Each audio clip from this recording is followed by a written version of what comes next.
Hello YouTube, so this is a video all about this 1970s Sony PS11 turntable that I picked up off Facebook Marketplace. Basically, I bought this because I wanted to save it, number one, and I did want to take on a project to basically see if I could resurrect this turntable, get it working so I could use it here in my apartment. Essentially, this is turning out to be a lot more work than I thought it would be. When I picked it up, I thought it'd be fairly simple just to do a few corrections here and there to get this thing working once again, but it seems like it's going to need some more work, and you're going to see in the video coming up the steps that I've taken, some of the challenges I've had, and essentially where it's sitting right now. Now, it does work. The bones are there, so I believe this turntable still has a chance at having a second life. So we're going to try to fix it, and if we can't fix it in the video, we're going to attempt to take it apart in a future video and see if we can figure it out from there. So without further ado, this is the resurrection and the repair of the Sony PS11 turntable picked up off Facebook Marketplace before it was sent to the dumpster. Now, the very first thing you need to do is actually make sure you've got the right tools available for building it. So in this case, we've actually got the turntable itself, which is very, very self-explanatory. Now we're also going to leverage here, we're going to use this preamp. And this is going to allow us to actually use some speakers with it so we can actually hear what the music sounds like. You don't need that if you've got your own receiver with the phonograph setting on it, but I don't have that at the moment, so I'm going to use this instead. I've also got some audio cables, some micro screwdrivers here, a set of pliers, might need that, and a brand new stylus and cartridge. Now, I think that one thing people need to remember when they build these is that when you're building anything like this, the main point of why you're doing it is basically just to get the better cartridge on it. Because all this table does is spin this in a circle, and ideally at the proper speed, of course, and with all the functions working. And what you actually need to make this sound proper is a decent cartridge. In this case, we're going to be using this Audio-Technica AT-VM95C. Now, I was going to go with a different one, just happened to pop in the store the other day, and the guy recommended I use this. It's kind of a good starter cartridge. You can use the cartridge itself and then upgrade the stylus later on. So for those who don't know, the cartridge is the body in which the platform kind of starts from, and then the actual stylus is going to be that blue part with the needle on it. And that's going to provide the sound, of course, and you can upgrade that very easily with this particular cartridge. And I pulled off the actual existing head shell and existing cartridge, and you can see there's nothing there at the moment. So you can see this. When I picked it up from the guy on Facebook Marketplace, he said, oh, it's in good condition. You can just go ahead and use what it's got on there. But if you take a good look at this right here, I'm gonna try to hold this up for the camera. This is pretty beat up. I would not recommend that anybody use that on their turntable. So what we're gonna do is we're gonna replace that with a much better cartridge. This will probably ruin your records if you play it with this. I would not trust this at all. It looks bent, it looks worn out. I think this is probably a very low-end cartridge that was probably installed on it 30 plus years ago, so we're not going to use that. To do that, you do need to have a couple tools. That's where these mini screwdrivers are going to come in handy. And you would probably want to get yourself one of these too. So this is a protractor that I printed off the internet. These are free. You can get these pretty easily. And essentially what this does is I can put this on the turntable later and punch a hole in the middle and then make sure it lines up here with this little grid. And that'll make sure that it's aligned and it'll give the best sound quality. To be fair, with this cartridge, this is a much more forgiving cartridge where you really don't need to worry about it too much. If you get it close enough, it should be okay. But this is the kind of cartridge I kind of want to test out for a bit and then potentially upgrade at some point.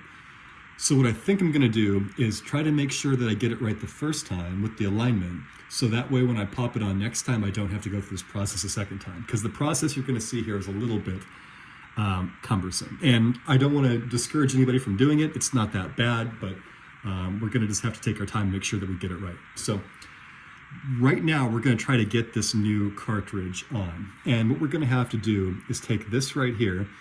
We're going to have to take these screws out and essentially take these little plugs out of the back, and then we're going to plop the new one in there, and then we're going to try to get that aligned. So the trick that you have to remember when you do this is we're going to try to put it on there the same way, but we're going to keep these screws a little bit loose, and then we're going to try to figure out how to get this aligned just right once we get it on there. So that's going to be the tricky part. I think it's going to be easily doable after we get started, but that's what's going to happen here in the rest of the video. So hang on tight. I'm going to start working on that in the background, and you can watch how it works.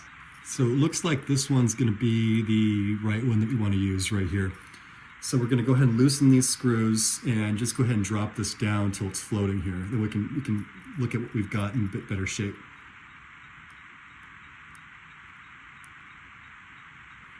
So we're just going to unscrew these.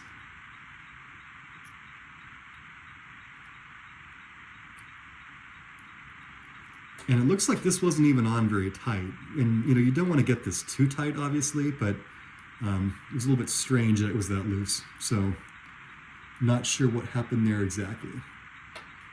So we're going to keep that. We're going to need that later. The box that this new one comes with may have new hardware in it, but let's just see what it comes with when we open it up, because I'm not sure yet.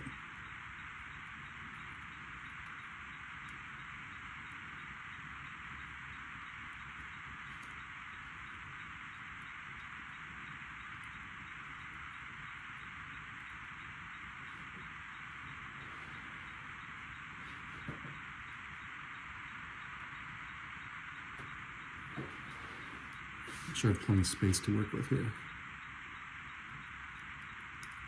Okay. So that is about ready to drop out. It's got like a little nut here on the bottom. Ah, there it goes. Okay. So what happened now is that this is disconnected from the head shell. And as we can see here, this is going to be the part that we keep and plug into the new cartridge, unless there are new wires that come with it. We'll see when we open the package.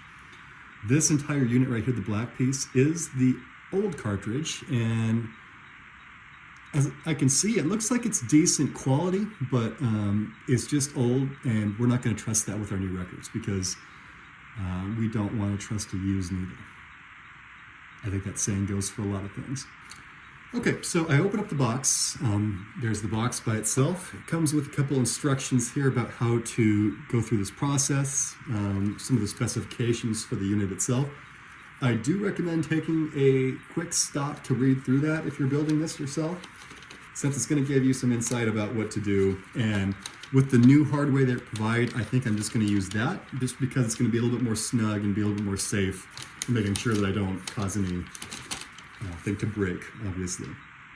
Now, one very important thing that I recommend when going through this process, I'm just going to go ahead and take this out so we can look at it.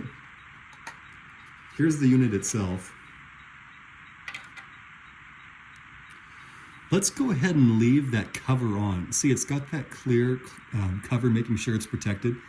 I think the wise thing to do in this case is just make sure we don't take that off yet, because this is probably going to get knocked around a little bit when I'm trying to install it. So we're going to be very careful about that. We're not going to mess with it. We're going to be very careful of the back where the pins are too. We're not going to try to disturb that too much. I'm just going to put it here to the side as I prepare the other pins. And by the other pins, I mean right here. These are the pins on the back of this cartridge. We're going to very carefully take these out. Try to remember which order they go in. I think it is listed here in the instructions without too much complication. And then we can go from there and make sure that we get those back into the proper spot. Now we may, in this case, need our pliers, which I have handy, but let's not use those yet because we don't know if we need them. Okay, so as we can see right here with the instructions, right around here, if you can see that, it shows where we put the colors on the pins on the back of the cartridge. So we're going to follow this. Just make the assumption that whoever had it before you, if you get one that has a unit on it, just assume that maybe it's not correct and go with the instructions that you get from the actual unit that you purchase, since that's going to be much more reliable. So these essentially are like little sleeves that slip on over the pins. I'm just going to try to very carefully take them out with my hand. I don't want to pull on it too much, but I want to make sure that I'm able to get these out so I can then attach them to the new one. So I might use the pliers for this. Let me see how it goes.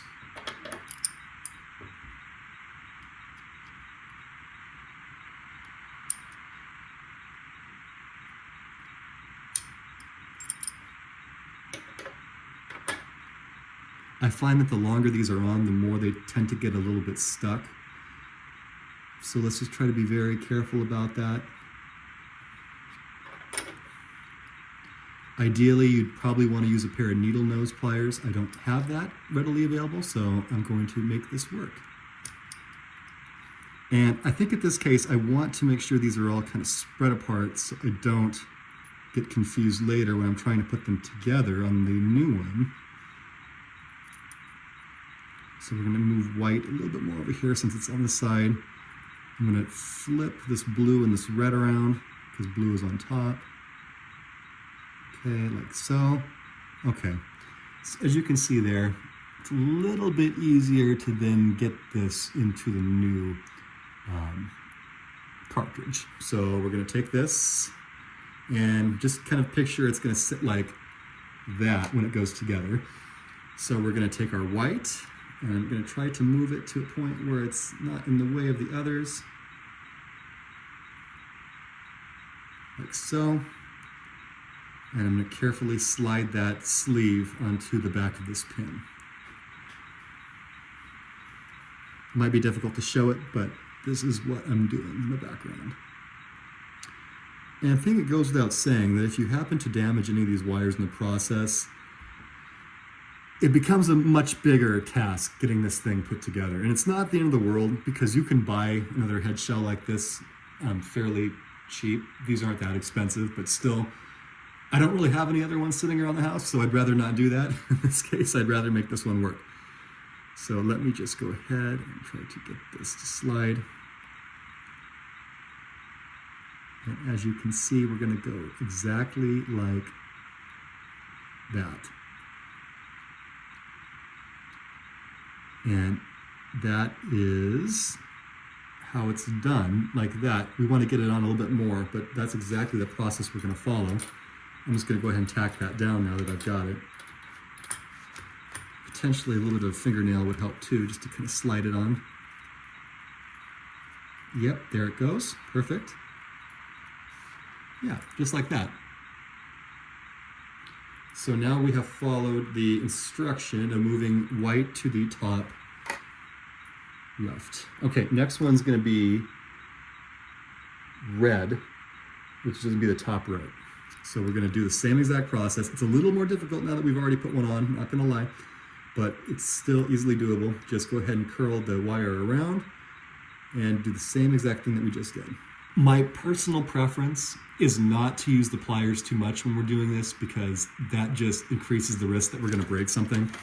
So I would much rather just be careful and try to use our fingers as much as possible to put this on without creating a mess. Now, one thing we can do is, because the back of the ports on this turntable, on this head shell, on this cartridge, is a bit difficult to see, but they have a little bit of a ledge, and I think I'm going to push them on a little bit with this other tool that I have right here. This is just another screwdriver.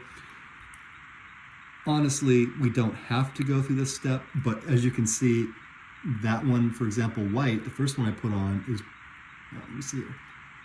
This one, white, is perfect. The other ones are sticking out more, so I'm just going to push down a bit and make sure they're all snugly on the pin that they need to be on. Okay, that's working.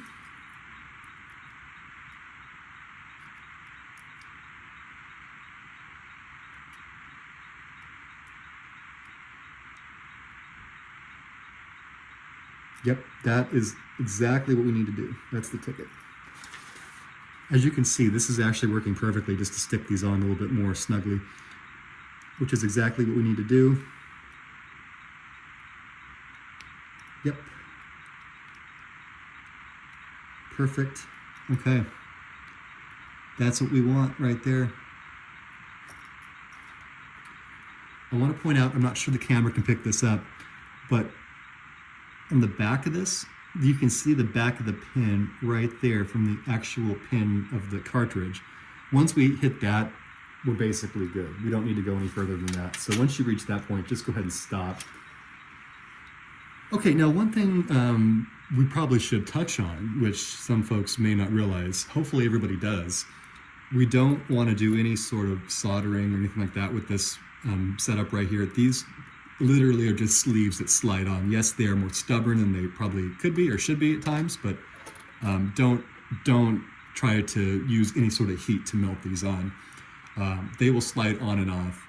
And if you do use heat and you do melt that, you're going to have to then start all over with a new head shell, and that's going to cost you some money. So I just wouldn't bother with that if I were you. You don't need to do that. This is totally fine. What we've done here is perfect, so we're just going to stick with that. I have put the old screws over here for now because this package came with new screws, which we are now going to use in accordance with the instructions. So I'm going to go ahead and open this up, and let's go ahead and set up our cartridge. Now, again, what we want to do here is we want to get this on here a little bit of a loose fit. Just get it kind of set up to a point where it's snug. It's not going to move around too much, but still, with a little tiny bit of adjustment of the screw, we can move it around a bit because we're going to put this other sheet on here in a bit, and we're going to use that to try and figure out where it's best suited to sit on it. So we're going to try that here in a second and make sure that it gets set up properly. I'm just going to take a little bit of paper towel, wipe this down a bit since I got a couple of fingerprints on it. It's not a big deal. This is not the end of the world. These things do get fingerprints on them, obviously from use, but I'm just going to try to keep it a bit clean by doing that. And that's probably a smart thing to do. And we're going to try to mount it right about there-ish, and we'll see how close we get when we actually go through the process.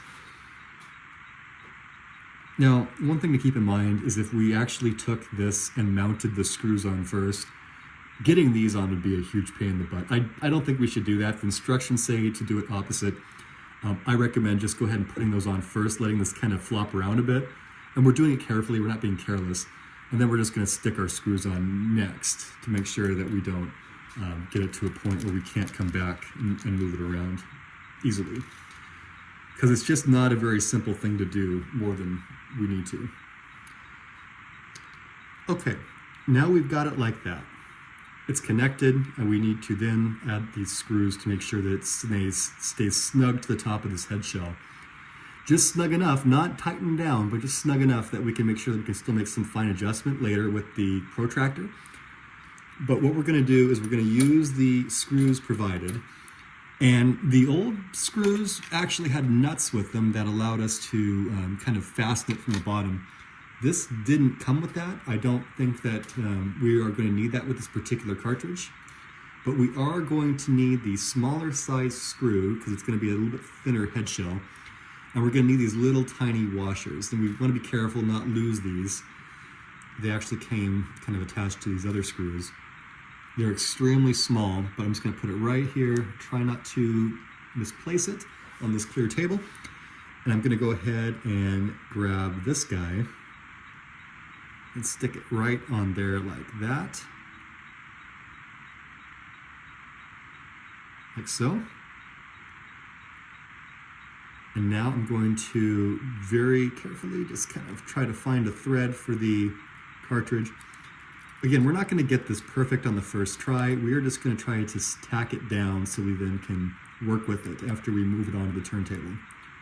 So let's go ahead and get that in. Finger tight is probably fine just for now. I'll tack it down a little bit more before I actually put it on the turntable itself. Just enough so we can make some adjustments and not totally knock it out of whack every time we touch it. So let's just go ahead and do this.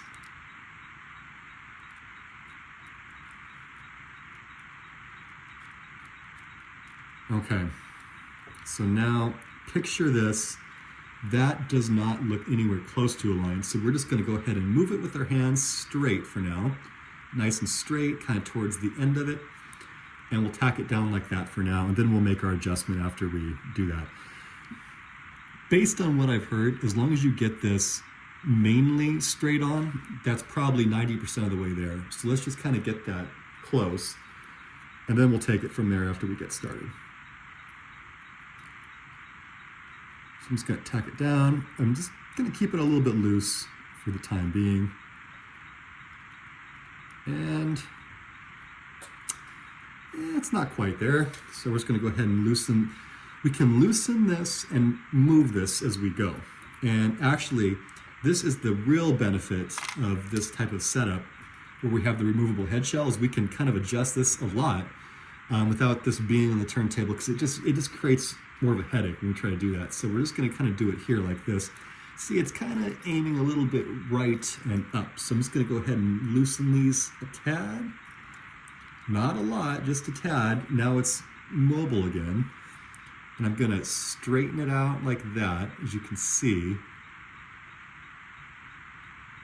Like so. I'm just going to kind of hold that down. Hopefully that holds as I do this. And tack that down instead. And yeah, that's a lot better. But again, we're not going to tighten this for the time being. So that is what we want that to look like. We've got our pins added. They're in the right spot. They're not going to drag. They're on the proper spots without being too far back or too far forward. We did not use any heat. We did not break anything as far as I know. And then when this goes back, all we do is we take it like this and we insert it into this, lining up this little pin. And we go ahead and we tighten this down. And I believe we have to go. Might have to get up to do this.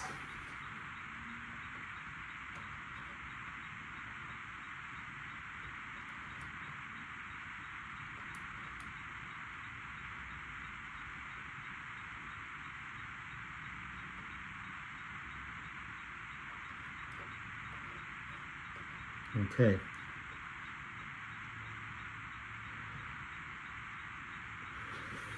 That's what we want right there. So now this is attached, and that will allow us to make our adjustments. So we've done all that.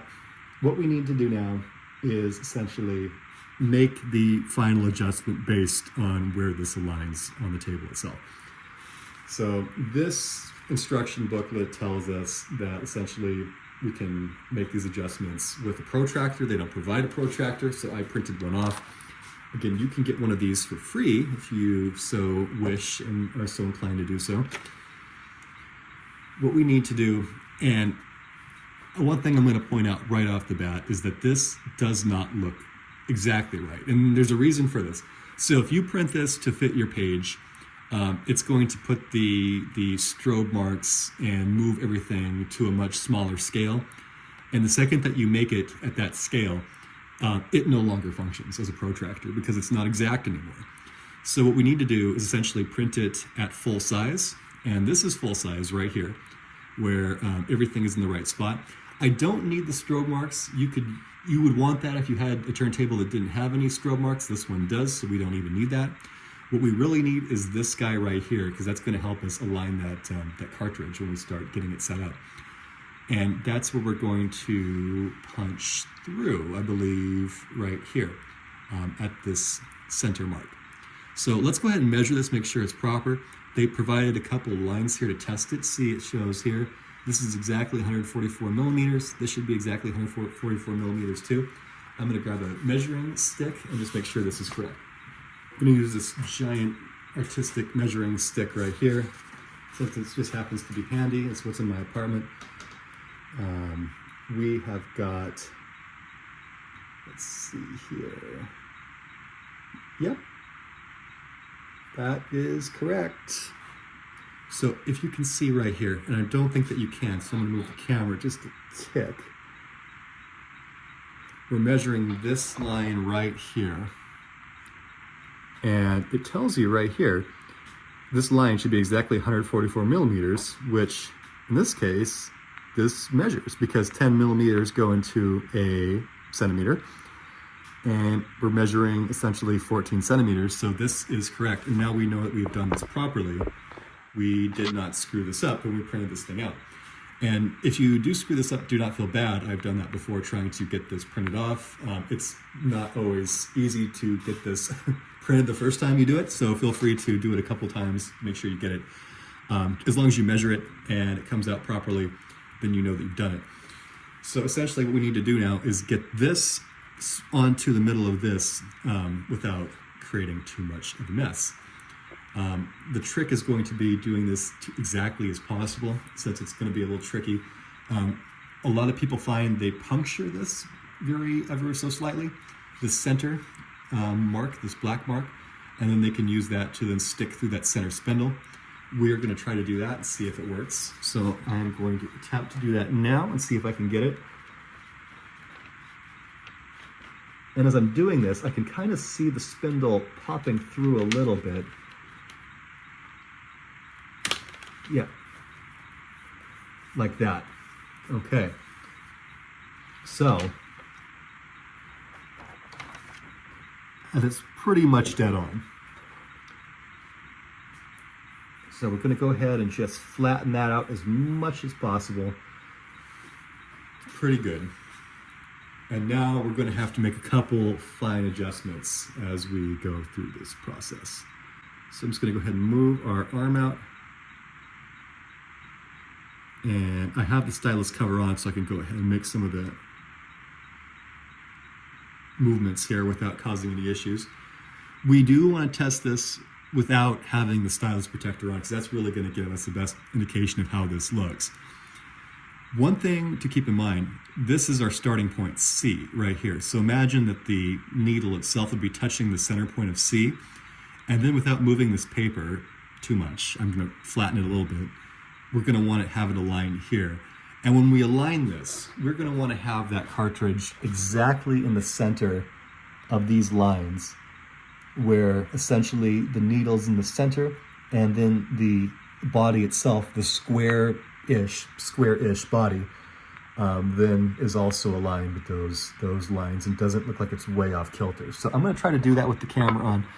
It's probably going to be a bit difficult to show you, but just get the idea of what I'm doing. You'll understand. So that is the starting point, more or less. Just pretend that's there, and let's pretend we move it over here.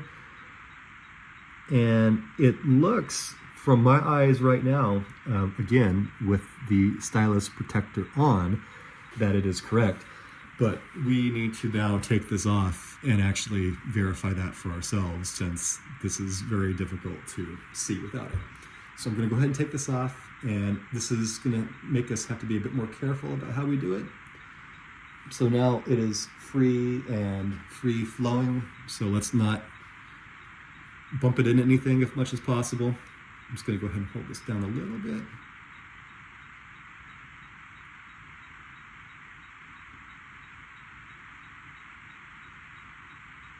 Okay, if that goes there.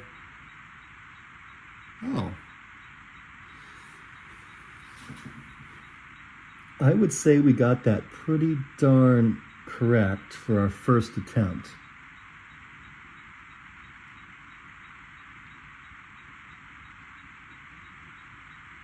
Now, it's not perfect. I might make a few little adjustments, but it is not bad.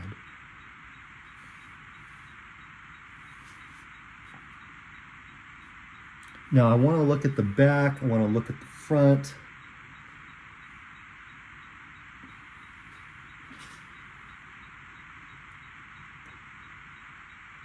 Okay. I'm going to go ahead and put this back on for the time being, just so I don't break it.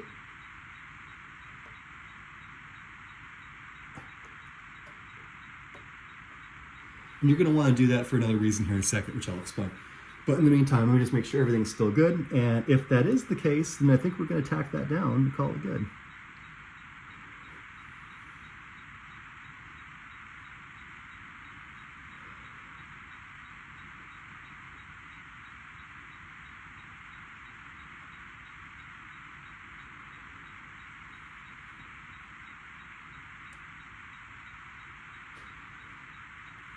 Okay, I'm going to go ahead and tack that down for the time being, since that seems like the right measurement. And by tag it down, we're not going to do a lot. We're just going to put this on a little bit hand tight,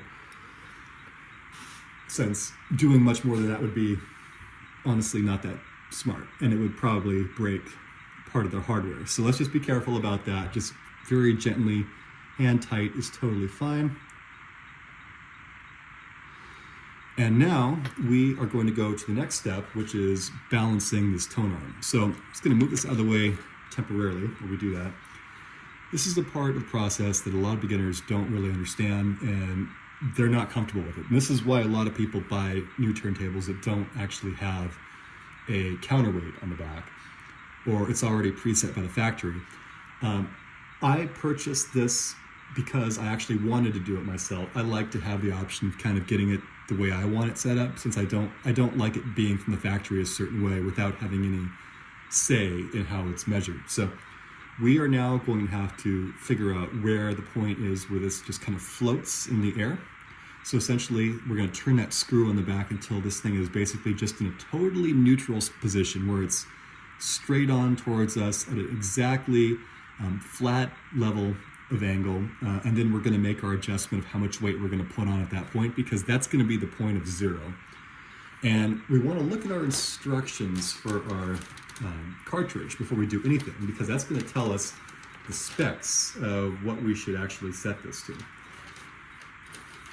So in this case, we are going to go to our specs, and it says here under, let's see here,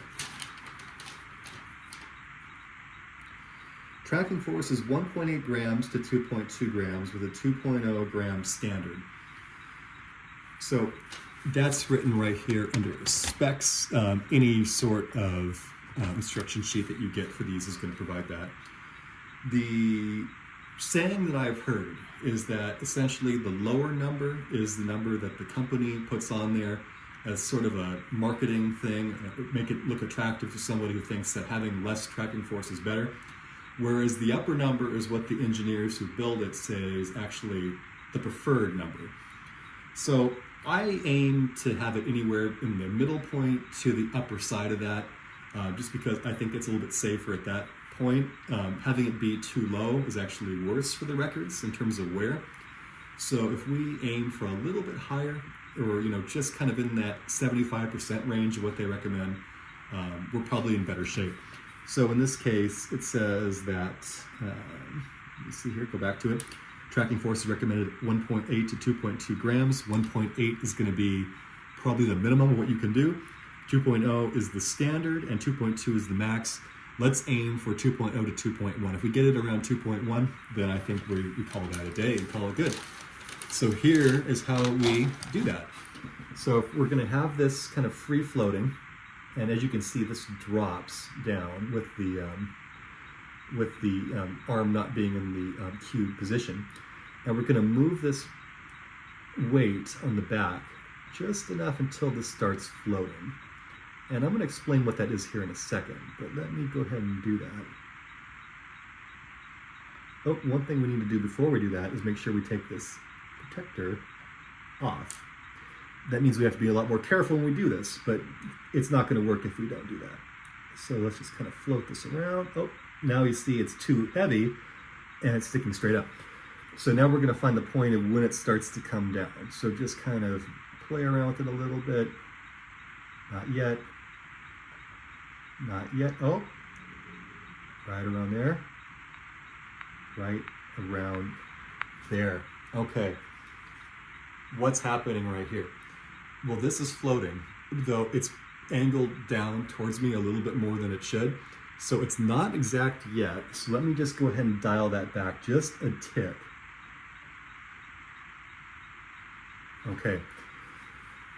Now it's facing a little bit up. I think we want to go back the other way just a tick. Oh, that is really close right there. Okay. Yep, that is floating right there.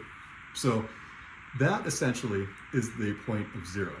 And as you can see here, the back has these numbers written on it. We are going to just not touch the actual weight. We're just going to grab this little dial and we're going to set that to zero, since that means that is officially 0 grams. I'm going to test it, make sure that that's true. And again, you got to be very careful when doing this because we have no protection as we're going through this process.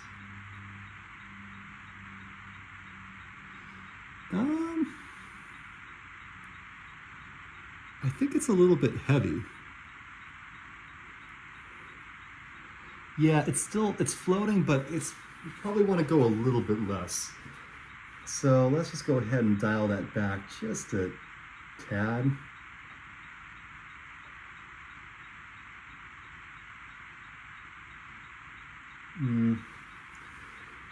No, that's too much now. This is a very delicate part of the process. It's not anyone's favorite, but it's not that bad once you get used to it.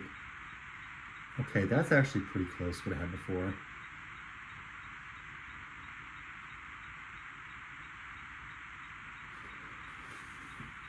Let's see. So that was my 0. I'm just going to kind of float it over the...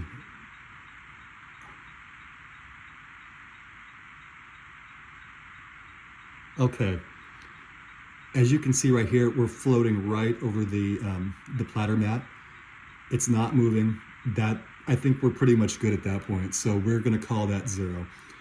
Now, let's very carefully move this back, tack it back in the point of safety. And we're going to add our weight. So let me check the specs one more time, just because I've been talking and not fully reading the instructions. We need exactly 1.8 to 2.2. So we're going to go with 2.1. I said that before. 2.1 is the answer. Okay.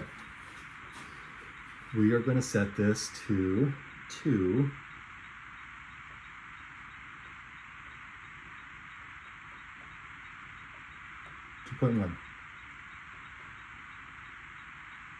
And that feels like 2.1. Okay. So that is officially done. I'm just going to move this back up so I don't break it. We are going to gather up our materials, and I'll give this one final check just to make sure everything's aligned, and then we are going to plug this in and see what happens after I get the bookcase set up for it.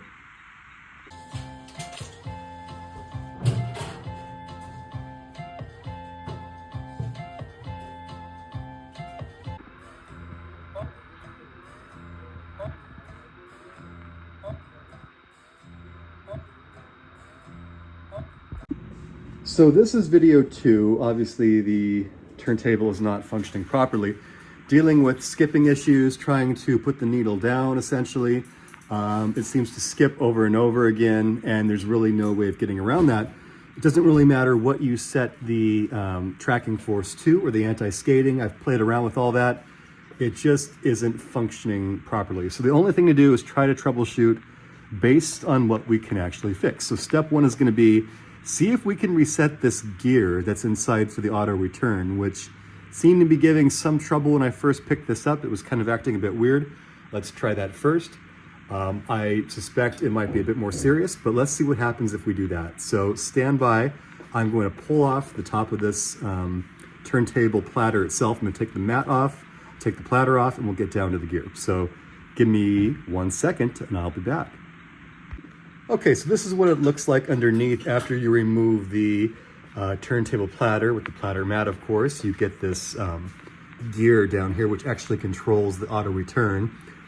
Sometimes this can get stuck and force the tone arm to not have the full travel mobility. So the best thing we can do is try to rotate this counterclockwise and see if we can reset the that auto return. So we're just going to twist it and it should snap back into place like so. And after we do that, we can put our platter back on and see if it makes a difference.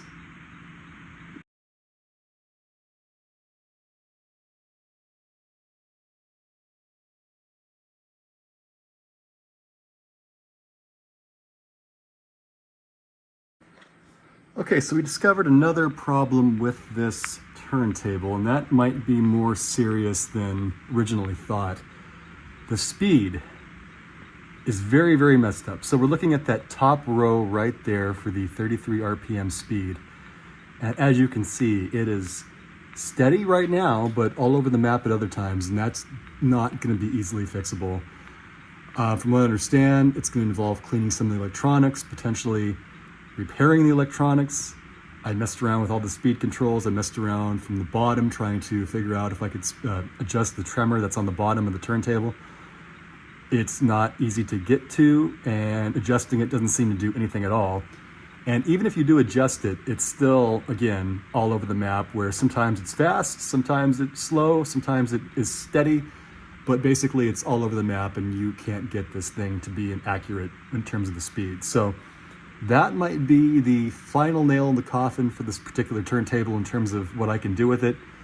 I will try to open it up once again, see if I can adjust some of that, potentially clean some of the electronics and get this thing working properly, but that's going to be noticeable. You're going to notice the sound being way off, or at least the playback speed being way off if you've got these marks moving that quickly and that inconsistently. So that will not work. We'll have to see if we can at least try to clean it, try to get that working, but that might be the final nail in the coffin that makes us have to move on, because we can't really work with that if we can't clean out those tremors and get those working. So stay tuned. Let's see if we can do something about that. Otherwise, that might be it.